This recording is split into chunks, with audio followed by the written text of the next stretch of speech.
జిల్లాలో నేరకాళ్లు రెచ్చిపోతూ ఉంటే నేరాలతో ప్రజలు భయపడిపోతూ ఉండగా ప్రభుత్వం జిల్లాలో నేర నియంత్రణ శాంతి భద్రతలు అదుపు చేసేందుకు ఎస్పీగా డాక్టర్ అజిత్ వాజన్లను నియమించింది. ఎస్పీగా బాధ్యతలు చేపట్టి ఏడాది కావస్తున్న సందర్భంగా జిల్లాలో నేరాల రేటు గతంతో పోల్చుకుంటే 35% పైగా తగ్గింది.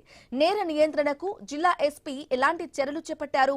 పోలీసు శాఖలో పోలీస్ అధికారులు తప్పులు చేస్తే ఎలాంటి చర్యలు తీసుకుంటున్నారంటున్న దానిపై ఎస్పీ డాక్టర్ అజిత్ వాజన్లతో మా ప్రతినిధి Sagar Reddy face to face. కల్చర్తో నెల్లూరు ప్రజలు అల్లాడిపోయారు. జిల్లా వ్యాప్తంగా కూడా మొత్తం భయభ్రాంతులకు గురైన పరిస్థితుల్లో కూటమి ప్రభుత్వం ప్రత్యేకించి నెల్లూరు జిల్లాకు ఓ అధికారిని నియమించారు. ఆ అధికారి జిల్లా ఎస్పీ అజిత వాజన్ల. ఆమె నెల్లూరు జిల్లాకు వచ్చిన తర్వాత మరో 2 నెలల్లోనే సంవత్సరం ఏడాది పూర్తిగా వస్తుంది. ఈ 2 నెలల్లో కూడా కత్తుల్ కల్చర్ మొత్తం రూపుమాపారు. అలాగే ప్రధానంగా కూడా ఇటు మహిళలు అంటే మహిళలు కావచ్చు, లేదంటే ఆడబిడ్డలు, విద్యార్థుల పట్ల లైంగిక వేధింపులు కావచ్చు, లేదంటే డ్రగ్స్ కావచ్చు, ఇతరత్ర సమాజంలో ఏదైతే క్రైమ్ ఉందో ఆ క్రైమ్ రేట్ని ఉక్కుపాదంతో అణచివేశారని చెప్పొచ్చు. ప్రస్తుతం మనతో జిల్లా ఎస్పీ అజిత వాజన్ల గారు ఉన్నారు. చెప్పండి మేడం, 1 ఇయర్ కావస్తుంది మీరు వచ్చి. ఇప్పటికే జిల్లా ప్రజలు చాలా సంతోషం వ్యక్తం చేస్తున్నారు. బికాస్ ఆఫ్ క్రైమ్ రేట్ అనేది చాలా కంట్రోల్లోకి వచ్చింది. దీని అంతా కూడా ఎలా ప్లాన్ చేశారు, అసలు మీ మోటివ్ ఎలా ముందుకు సాగింది?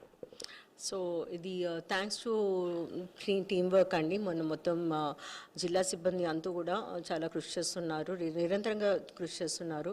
అండ్ ఎస్పెషల్లీ మనకి నైట్ ఎన్ఫోర్స్మెంట్ చాలా స్ట్రాంగ్గా ఉండటం వల్ల ఈ crimes which happen at night అవన్నీ చాలా తగ్గుముఖం పట్టినాయి. మనకి very effective night task force ఉంది, నైట్ పెట్రోలింగ్ చేస్తున్నాము. అండ్ మనం CCTVs and drones technology aided policing చేస్తున్నాం కాబట్టి మనకి వెంటనే క్రైమ్స్ డిటెక్షన్ జరుగుతుంది. సో దాని ద్వారా ఫ్యూచర్ క్రైమ్స్ మనం ఆపటం జరుగుతుంది.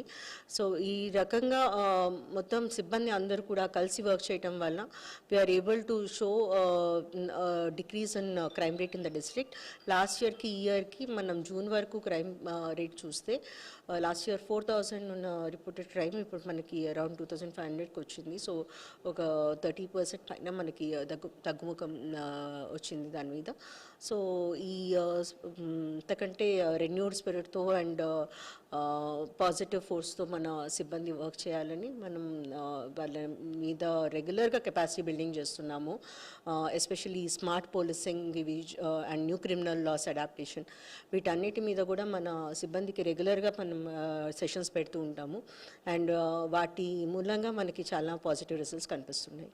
ప్రధానంగా మనం ఎంత కరెక్ట్గా పనిచేస్తున్నప్పటికీ కొందరు పోలీసు శాఖలో పనిచేసే వారి వల్ల పోలీసు శాఖకి చెడ్డ పేరు వచ్చే విధంగా సపోజ్ బుచ్చి పోలీస్ స్టేషన్లో ఒక ఇన్సిడెంట్ కావచ్చు జరిగింది. దాని పట్ల మీరు ఇప్పటికే చర్యలు కూడా తీసుకున్నారు. సో మిగతా కూడా ముందుగా ప్రివెంట్గా ఎలాంటి చర్యలు తీసుకోబోతున్నారు ఏదైనా తప్పులు చేస్తే మన శాఖలో?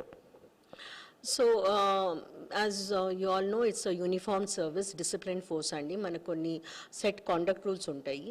సో ఎవరైతే కాండక్ట్ రూల్స్కి అగేన్స్ట్గా వెళ్తున్నారో మనకి ముందు నుండి రెగ్యులర్గా ఒక డిసిప్లినరీ మెకానిజం ఉంది. సో సస్పెన్షన్స్ ఉంటాయి, దెన్ డిసిప్లినరీ ఎంక్వైరీ కమిటీస్ ఉంటాయి, అండ్ ఓఈస్ జరుగుతాయి, ఎంక్వైరీస్ పీస్ ఇవి ఉంటాయి. సో దా ప్రకారంగా మనం వెళ్తున్నాము. కొంచెం ఆబ్వియస్లీ సిబ్బంది మీద స్ట్రిక్ట్ యాక్షన్ అనేది ఉంటుంది. ఎక్కడైతే ఫాల్ట్స్ మనం ఆర్ మిస్టేక్స్ కనిపిస్తున్నాయో అక్కడ ఉంటుంది. అది ప్రధానంగా నెల్లూరు హిస్టరీలో ఎప్పుడు లేని విధంగా ఏఎండి అంటే మిత్ కూడా మన ఇటీవల పట్టుకున్నారు. దాని మీద కూడా అంటే గంజాయి కావచ్చు, డ్రగ్స్ కావచ్చు, వీటిని ప్రివెంట్ చేసేదానికి, అరికట్టేదానికి ప్లాన్స్ ఏమైనా కొత్తగా ఏమైనా సాంకేతికత టెక్నాలజీ కానీ ఏమైనా యూజ్ చేసి?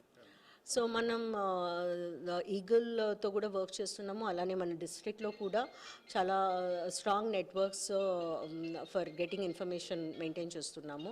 సో అలానే రీసెంట్గా ఒక గ్రూప్ ఆఫ్ పీపుల్ని కూడా along with this psychotropic substances మనం క్యాచ్ చేయడం జరిగింది. వాళ్ళని రిమాండ్కి పంపించడం జరిగింది. ఇన్ఫర్మేషన్ మన దగ్గర వస్తుంది. ఆ ఇన్ఫర్మేషన్ ఛానల్స్ డెవలప్ చేసుకున్నాము. సో వాటి మీద వర్క్ చేస్తాము. సో ఇంపార్టెంట్గా చెప్పదలిచింది ఏంటంటే యూత్కి ఈ అడిక్షన్స్ మూలంగా వాళ్ళు బానిస అయిపోతారు and they are spoiling their future. So అందుకని I request parents should keep a very strong ఇది ఆన్ దేర్ కిడ్స్. వాళ్ళ యాక్టివిటీస్ ఏంటి అనే దాని మీద ఎప్పుడు అవగాహన ఉండాలి. అండ్ అలానే యూత్కి కూడా to stay away from drugs. That is very important. మనం చాలా అవేర్నెస్ ప్రోగ్రామ్స్ చేస్తున్నాము. We're going in to schools and colleges very regularly and మన ఆఫీసర్స్ అండ్ టీమ్స్ వెళ్తున్నాయి. So we want to spread this awareness that do not spoil your future and stay away from drugs. Thank you. యువత కావచ్చు, ప్రజలు కావచ్చు, విద్యార్థులు కావచ్చు, ఎవరు కూడా డ్రగ్స్కి బానిసలై తమ జీవితాలు వ్యర్థం చేసుకోవద్దు. ప్రధానంగా కూడా నెల్లూరు జిల్లాలో ఎవరు తప్పు చేసినా కూడా చట్ట ప్రకారం చర్యలు తీసుకుంటాం. అలాగే ముఖ్యంగా సిబ్బందుల శాఖలో కూడా అందరూ కూడా డెడికేషన్తో పనిచేయాలని చెప్పి జిల్లా ఎస్పీ చెప్తున్నమాట. ఇది ఇక్కడ తాజా పరిస్థితి నెల్లూరు నుండి. కెమెరామెన్ హుస్సేన్తో సాగర్ రెడ్డి,